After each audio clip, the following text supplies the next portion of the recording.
Yo les amis, bienvenue sur une nouvelle vidéo. Et quelle soirée de Ligue des Champions on vient d'avoir. De tous les côtés, ça allait dans tous les sens. Bref, on va faire le débrief du match de Paris, mais bien sûr on va parler des autres matchs. N'hésitez pas bien sûr à vous abonner et à liker la vidéo si vous aimez mes vidéos. Ou bien si vous voulez voir d'autres débriefs et tout. Et on va passer directement au débrief du match de Paris. Bon, avant le match de Paris, il y a eu quelques matchs. Je vais vous parler des matchs les plus importants.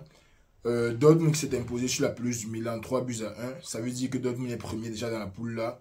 Paris avec le match nul, ils sont à 7 points dans le deuxième. Et les deux autres équipes, Newcastle et le Milan, sont à 5 points. À part ça, il y a eu la victoire du Barça. Le Barça qui a assuré sa place, c'était en quoi là? En huitième de finale. Opportunité parfaite pour qu'on les élimine encore en espérant qu'on leur donne le Bayern. Le Barça qui est passé, il y a City qui a fait une remontada sur la pelouse à domicile. City a fait une remontada à domicile contre Leipzig. Donc une belle soirée de Ligue des Champions en gros. Mais le match de Paris, si le 1-1 c'était du n'importe quoi. Je ne sais pas si vous êtes fan du Barça, si vous êtes fan de City, si vous n'avez pas regardé le match de Paris. Mais j'ai regardé le match si au moins dès la deuxième mi-temps, parce qu'à la première mi-temps, j'ai regardé un multiplex pour voir un peu ce qui se passait dans tous les stades. Mais le match qui était du n'importe quoi. Déjà, première mi-temps, j'ai vu les stades. 14 fois pour Paris, 3 fois pour Newcastle. C'était du gros n'importe quoi. Newcastle qui a pu marquer sur une frappe déviée, je pense, de Donnarumma. Et ensuite, Alexandre Isak qui est venu mettre le but. Donc, quand moi je viens regarder le match à la mi-temps, je me dis que, ok, Newcastle qui gère. Certes, ils n'auront pas la possession à Paris. Certes, ils n'auront pas ceci, certes, ils n'auront pas cela. Mais pour l'instant, ils jouent leur match. Ils sont venus, ils ont marqué leur but. Ils peuvent se contenter de défendre, pardon, en espérant trouver la faille pour le deuxième but. Mais à la deuxième mi-temps, là, ils ont eu une occasion en début de match où on a donné le ballon à Isaac. Il s'est enfui, là, il a essayé, il n'a même pas pu tirer. Le reste du match était côté parisien. Je ne vais même pas regarder le reste du match là parce que une seule chose s'est passée. Paris a attaqué, Newcastle a défendu. Paris a failli marquer, Newcastle a très bien défendu. Soit c'est le gardien qui sauvait, soit c'est Paris qui ratait les occasions franches, soit c'est les défenseurs de Newcastle qui donnaient leur vie. Je veux plus me concentrer sur les actions qui ont déterminé le match, c'est-à-dire le penalty de la fin du match et les deux autres pénaltys qui ont été refusés à Paris, d'après les supporters parisiens. Les deux autres pénaltys qui ont été refusés à Paris. Bon, commençons par le premier. Sur le premier, il y a cafouillage de la défense de Paris. Un défenseur de Newcastle essaie de dégager le ballon.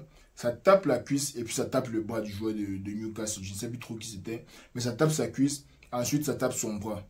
L'arbitre n'est pas parti regarder la VAR. On lui a dit à l'oreillette, il n'y a pas pénalty. Il a dit, ok, il n'y a pas pénalty. Deuxième action, je pense c'est Hakimi qui est entré dans la surface. Il y a peut-être eu un contact, mais voici la règle de la VAR. Voici ce que la VAR dit pour ceux qui ne savent pas. La règle dit que l'arbitre ne peut changer sa décision que si il y a une erreur manifeste dans sa décision qu'il a prise sur le stade. Ça veut dire quoi? Ça veut dire que si l'arbitre voit qu'il n'y a pas main et il part regarder la VAR et c'est indécis, on va dire, et c'est indécis, l'arbitre ne peut pas changer sa décision pour dire qu'il y a main parce qu'il n'y a aucune preuve concrète qui s'est trompé sur ce qu'il a dit sur le terrain. Si par exemple il y a main et tous les angles de la caméra ne montrent pas clairement la main là en train de toucher le ballon, l'arbitre ne peut pas seulement changer d'avis et dire qu'il y avait main. Si l'arbitre ne pense pas qu'on a taclé un joueur et que la VAR pense que peut-être que l'arbitre s'est trompé, l'arbitre regarde la vidéo, il ne voit pas un contact assez brut pour le faire changer sa décision, l'arbitre ne doit pas changer sa décision. Ça, c'est la règle de la VAR. La VAR est seulement pour assister au cas où il y a une erreur manifeste de l'arbitre dans son, on va dire comment, dans ce qu'il a sifflé sur le stade, disons ça comme ça, dans ce qu'il a sifflé sur le stade. Donc là, sur l'action d'Hakimi, là, certes, il y avait un petit contact, les deux pieds qui se sont touchés comme ça, mais ce n'était pas genre un tacle qui a déstabilisé Hakimi ou quoi que ce soit, c'était un contact sur lequel Hakimi s'est laissé tomber, pas de faute claire, l'arbitre qui n'a pas eu de raison de changer sa faute, il a laissé comme c'était. Maintenant, sur le penalty à la fin du match. Le penalty sur lequel on a sifflé. Bon, le penalty, non. Le penalty qu'on a sifflé. L'arbitre voit l'action. Il ne voit pas la main. Il part consulter la VAR. Si on s'en prend au premier penalty, il ne devrait pas y avoir penalty sur l'action là. Je suis désolé. Il ne devrait pas y avoir penalty parce que le ballon touche clairement la poitrine, puis touche la main. Je regardais le truc d'après-match slash du canal. On disait que oh, peut-être que c'était en compensation pour les efforts, peut-être que c'était en ceci, peut-être que c'était en cela. Ce n'est pas ça le football, mon ami. Ce n'est pas ça le job de l'arbitre. Le job de l'arbitre, c'est soit de siffler ce qui est, soit de siffler ce qui n'est pas. On s'en fout de ce qui s'est passé sur le reste du match. Si l'arbitre a fait une erreur auparavant dans le match, ça, on s'en fout. On met ça de côté, on se concentre sur ce qui est en train de se passer devant nous. Et sur l'action là, Ce que moi j'ai vu en tout cas, ce que je pense que nous tous on a vu, le ballon a tapé une partie du corps et ensuite a tapé la main. Que ce soit la première minute, que ce soit la 30e minute, que ce soit la 120e minute, l'arbitre n'a aucune raison de siffler le pénalty. C'est pour ça d'ailleurs qu'on prend les arbitres neutres. L'arbitre, si je pense, il était polonais, avec une équipe française et une équipe anglaise. Comme ça, l'arbitre n'a aucune affiliation avec qui que ce soit. L'arbitre n'a aucune raison de supporter qui que ce soit. Il n'a aucune raison d'aider qui que ce soit. Sur l'action de Paris, ici, il n'y avait pas pénalty. Maintenant, moi, je ne veux même pas chercher à comprendre pourquoi l'arbitre a fait ça. Parce que maintenant, ça ne sert plus à rien. Paris a déjà le nuit, ils sont en train de rentrer chez eux contents. Ils savent qu'ils sont à un match de la qualification. Mais honnêtement, c'est très décevant parce que moi, je pense que durant tout le match, l'arbitre faisait un très bon job de gérer le match. Parce qu'il faut se rappeler que Paris à domicile, leurs fans, ils sont comme les fous furieux de la 50e minute, peut-être jusqu'à la fin du match. Les gars étaient en train de crier, chanter, moindre faute, ils crient et tout, et tout, et tout. Certes, l'arbitre est sous pression, mais moi, d'après ce que j'ai vu sur le match, je pense que l'arbitre fait un très bon job de gérer tout ça, de calmer les joueurs, calmer les ardeurs, les cris des supporters. Il ne gère pas, il se concentre sur ce qu'il fait devant lui. Mais la décision sur la fin du match là est simplement inexplicable. Parce que si sur la première action, ce n'était pas clair que le ballon a touché la cuisse avant de toucher la main, sur la deuxième action, c'est tellement clair. Parce que quand le ballon touche la poitrine, ça change carrément la direction du ballon. Et c'est là que ça va toucher la main. C'est pas comme si la...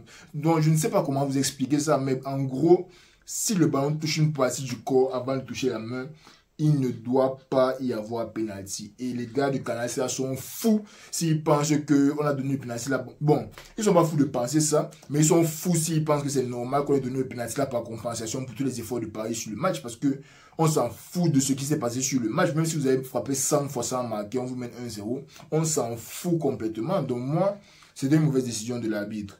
Mauvaise décision de l'arbitre. Je ne sais pas s'il a paniqué. Je ne sais pas s'il a vu comme les gars de Canal pour se dire que ok, les gars sont déjà trop attaqués, 2 pénaltys refusés, etc., etc. Je vais leur donner le choco pour que les gars finissent le match. Mais ça, c'était une des pires décisions arbitrales que moi j'ai vues dans ma vie. Parce que si on a amené la VAR, c'était justement pour éviter ce genre de truc. Si on a changé la règle du pénalty et on a amené la VAR, c'était pour que quand il n'y a effectivement pas pénalty, la VAR puisse nous dire qu'il n'y a pas pénalty. Et quand il y a pénalty, la VAR puisse nous dire qu'il y a pénalty. Donc, si maintenant tout le monde voit qu'il n'y a pas pénalty, et les habitudes de la VAR viennent nous dire, parce que ça c'est pas un carton rouge, parce que le carton rouge encore, tu peux discuter que oh, est-ce qu'il a vraiment mis les crampons sur le tibia, est-ce qu'il a vraiment fait ceci. La règle du penalty est claire comme l'eau de roche. Si c'était un penalty qui a touché quelque part ici, là, ok, on a eu donné le bénéfice du doute que peut-être que ça a un peu frôlé la main, peut-être ceci, cela, donc le penalty c'était tellement clair que ce n'était pas un penalty. Ça me choque qu'on ait donné le penalty à Paris. Je ne sais pas comment les fans de Paris se sentent là maintenant. C'était que oh, on nous a refusé un penalty auparavant. Oh, quand c'est ceci. On s'en fout, c'est déjà passé. On s'en fout, il n'y a pas de compensation dans le football. Je suis désolé. Si la compensation, c'est que vous avez aussi compensé l'arbitre pour ses efforts. Si c'est la polémique là qu'on va prendre, c'est qu'on va seulement prendre le côté là. Mais le penalty là n'était effectivement pas un penalty. Bref, Paris qui a égalisé. But de Mbappé encore une fois. Là, comme j'ai dit, Dortmund est à 10 points. Paris 7 points. Newcastle 5 points, Milan 5 points. Ce qui fait que le prochain match, Paris qui se déplace au Borussia pour jouer au Borussia Park. Et je pense Milan se déplace à Newcastle. Bon, le match de Milan et Newcastle, moi j'espère qu'il y aura un vainqueur. Parce que côté Paris, Paris va perdre. Moi je vous dis ça ici, je vous dis ça maintenant. Paris va perdre le match là. Mbappé, avec toute sa malchance, sa sorcellerie, il va aller jouer l'Europa parce qu'on ne va pas l'acheter en janvier. Je suis désolé, on ne veut plus de Mbappé. Il va se battre avec sa sale équipe qu'il a choisie dans sa vie. Il ne va jamais gagner de ballon d'or, jamais gagner de Ligue des Champions. Rien du tout dans sa vie. Il va aller se retrouver en Europa avec les gars avec qui il mérite de jouer, avec les Marseillais. C'est comme ça la vie. C'est comme ça la vie. Parce que quand tu décides, quand tu refuses, là c'est un peu la rage qui ressort. Mais je m'en fous. Chaque fois que je vois Mbappé, c'est la même chose. Quand tu décides de laisser la meilleure équipe au monde pour poursuivre l'argent 2 années d'affilée, tu ne mérites que d'aller en Europa League. Et ça, c'est le destin comme ça qui va le rattraper. C'est le karma de ce qu'il nous a fait pendant les 2 ans, c'est qui va le rattraper. Et je vais vous répéter ça quand Dortmund va toucher Paris. Que c'est le karma de ce qu'il nous a fait pendant les 2 années, c'est là qui va le rattraper. Moi, j'espère que Paris perd le match. Je pense que j'ai rendu ça très très clair. J'espère que Paris perd le match là. Mais sinon, Paris qui a bien joué aujourd'hui quand même. Je pense tout de même que Newcastle a mieux défendu. Et quand je dis mieux défendre, le gardien y compris, le gardien fait aussi partie des défenseurs. C'est la dernière ligne de la défense, ce qu'on a traversé tout le monde contre le gardien.